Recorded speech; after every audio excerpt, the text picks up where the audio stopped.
Hi everybody, it's Joyce Luck here from Black Hair Compass, and I wanted to come to you guys with a topic that I've been seeing floating around YouTube, and it is the idea that if you have small locks, that they will just inevitably break, because small locks break.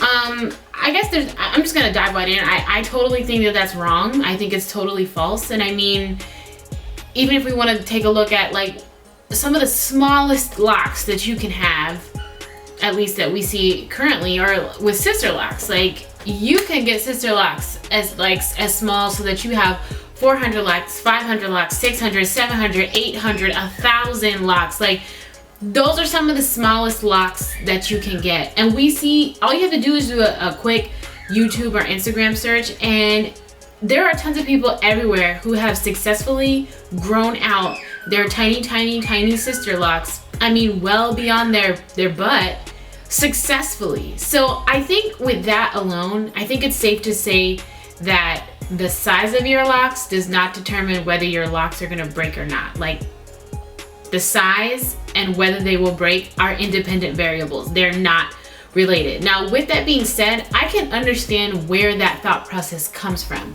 Now, let me start with giving you an example. Let's say you're DIYing your locks and you're doing your own hair, and you accidentally do something that thins out your locks. Now, if you're dealing with locks that are larger and you have like 400 hairs in a lock, and you do something that destroys 25 hairs, I mean, there will be some impact, but because you have so many other hairs in that lock, it's probably not going to be that obvious. Now, let's say you made that same mistake with a small lock and it only has 50 hairs in it. If you do something that breaks 25 of those hairs, that's going to be a lot more obvious, and your error is going to be a little bit more profound. And what that means to me is it's less about the size of the lock, and it has more to do with how much do you actually know about taking care of locks. Like, how skilled are you at actually taking care of locks?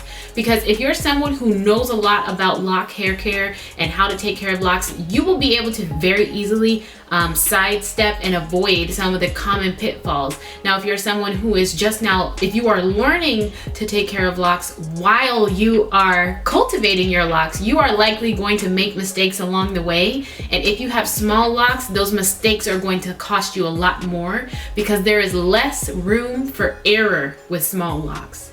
It's not that small locks are more prone to breakage, it's that if you don't know what you're doing, you are going to damage small locks because there's not a lot of wiggle room for messing up.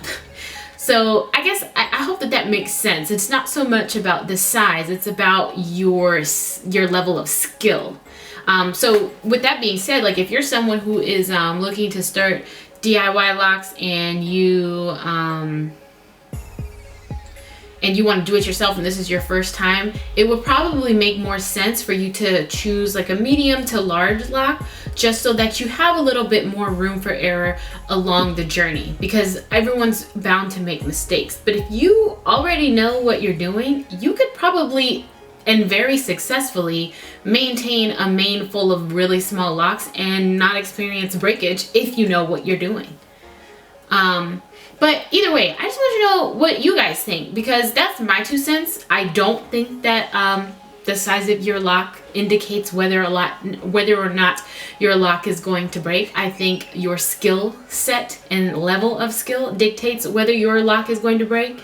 But what do you guys think? What are your thoughts on it? Do you guys have experience with small locks, large locks, and breakage? Either way, let me know in the comments below. As always, thanks for tuning in, and until next time.